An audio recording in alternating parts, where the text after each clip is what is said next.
अस्सलामु अलैकुम वरहमतुल्लाहि वबरकातुहू। मुअज़्ज़िज़ तलबा व वालिदैन, इंसान दुनिया की वो वाहिद मखलूक है जो अपनी मालूमात को बढ़ाने के लिए, अपनी सलाहियतों को परवान चढ़ाने के लिए सीखने का मोहताज होता है।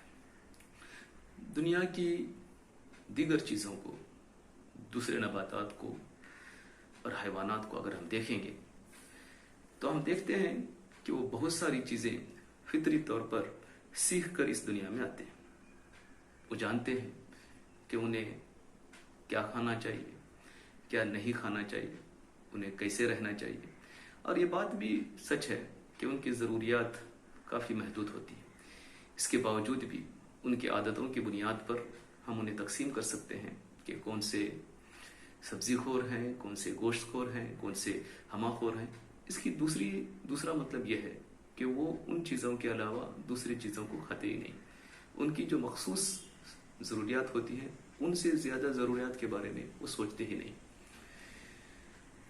इसके बावजूद आप देखेंगे कि ऐसे जानवर जो हमेशा खुश्की पर रहते हैं और उन्हें ज़िंदगी में कभी भी तैरने की ज़रूरत पड़ सकती हो, उनको आप पानी में फेंक के देखिए। जैसे बकरियां हैं, बिल्लियां हैं, हालांकि खुश्की पर रहती हैं, वो किसी वक्त अगर उन्हें पानी से गुजरने की ज़रूरत पेश आए, बड़ी आसानी से तैर कर खुश्की तक पहुंच सकती है।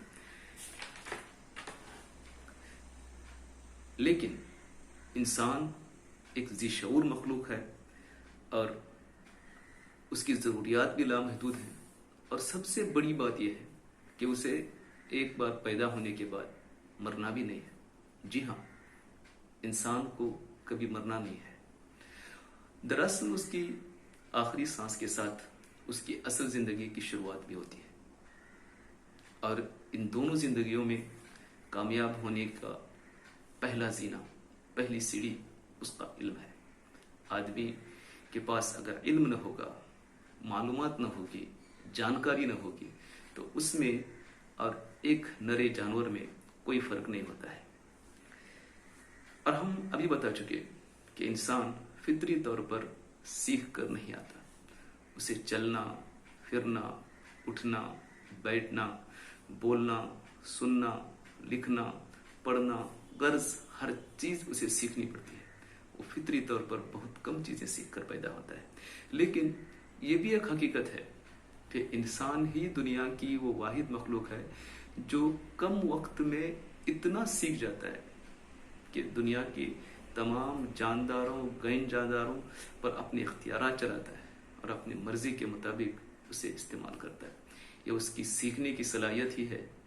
उसके अंदर जो सलाहियतें थी उनको जब उभारा जाता है, उनको जब बरोए कार लाया जाता है, तो ऐसी मखलूक जो फितरी तौर पर कम सीख के आई हो, दुनिया में दुनिया के बाकी तमाम जानदारों से ज़्यादा सीख जाती है और दुनिया के तमाम जानदारों पर, गैर जानदार चीज़ों पर, वसाइल पर काबिज हो जाती है।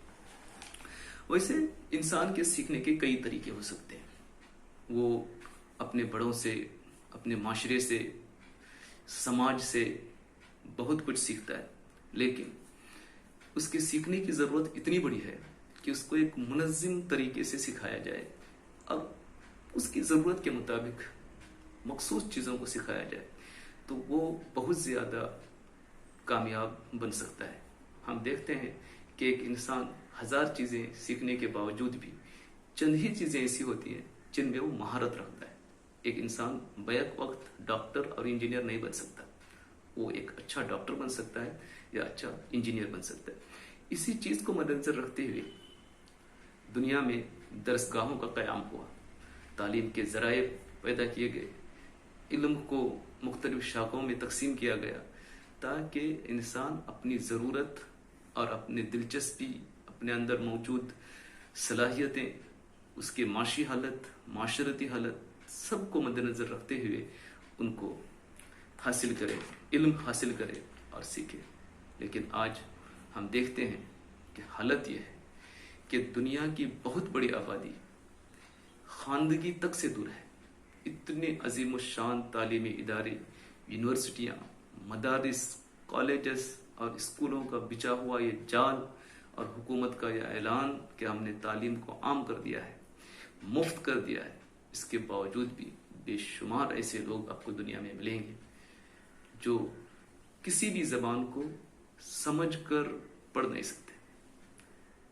تو یہ ہمارے تعلیمی نظام کے اوپر ایک بہت بڑا داغ ہے۔ اتنی پوری ترقیوں کے باوجود بہت سے بڑے بڑے اسکولوں کی بھی حالت یہ ہے کہ طلباء کی زیادتی کی وجہ سے طلباء پر انفرادی توجہ نہیں دی جا سکتی، اور اس میں پڑھائے جانے والے مواد کی زیادتی کی وجہ سے، نصاب کی زیادتی کی وجہ سے ایک چیز کو ہم 2 بار بھی نہیں پڑھا سکتے۔ یہ آج کے تعلیمی نظام کی ایک بہت بڑی خامی ہے۔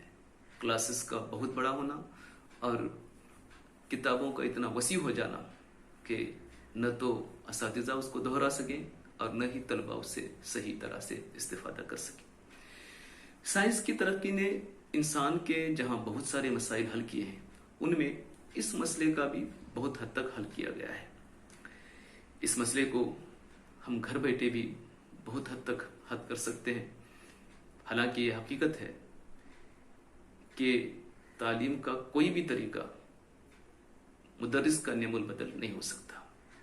اس کے باوجود بھی گھر بیٹھے دنیا بھر کے اساتذہ سے استفادہ کرنے کا جو طریقہ ہے، جسے حروف عام میں آن لائن لرننگ کہتے ہیں، استعمال کیا جا سکتا ہے۔ بالخصوص ایسے حالات میں جب ہم مدرس تک، مدارس تک، درس گاہوں تک نہ پہنچ سکتے ہوں، یا جو مسائل مدارس کے اور اسکولوں کے میں نے بیان کیے، ان مسائل کے ہوتے ہوئے ہم اپنی ضرورت کے مطابق تعلیم حاصل نہ کر سکتے ہوں، تو آن لائن ذرائع کو ہم استعمال کر سکتے ہیں اور اپنی صلاحیتوں کو ابھار سکتے ہیں، اپنی ضرورت کے مطابق چیزیں سیکھ سکتے ہیں۔ جو چیز ہمیں ایک بار سننے پر، ایک بار دیکھنے پر سمجھ میں نہ آئی ہو، اسے بار بار دیکھ سکتے ہیں، بار بار سمجھ سکتے ہیں، اور اساتذہ سے رابطہ کر کے اس میں مزید بہتر طریقے سے ہم اپنی معلومات کو بڑھا سکتے ہیں۔ انسان علم ہی کی وجہ سے انسان بنتا ہے، اور علم اس کے اندر نہ ہونے کی وجہ سے وہ اپنی انسانیت کے حدود سے حیوانیت کے طرف زیادہ قریب ہو جاتا ہے۔ ہم دیکھتے ہیں کہ دنیا میں جتنے بھی قومیں ہیں، جنہوں نے بھی دنیا پر بادشاہی کی، دنیا پر حکومت کی، اپنے زور پر قوموں کو دبایا، اور وہ لوگ بھی جنہوں نے دنیا کو ایک بہترین نظام دیا، بہترین تہذیب دی، بہترین معاشرہ دیا، رہنے کے، پڑھنے کے، لکھنے کے، آپسی تعلقات کے گر بتائے اور ایک امن و امان قائم کیا، دونوں ہی طرح کے لوگوں نے علم کے سہارے سے یہ انقلابات پیدا کیے۔ آج ضرورت اس بات کی ہے کہ ہم اپنا وقت تعلیم حاصل کرنے میں، اپنی صلاحیتوں کو بڑھانے میں، ان صلاحیتوں سے دوسرے لوگوں کو فائدہ پہنچانے کے لیے استعمال کریں۔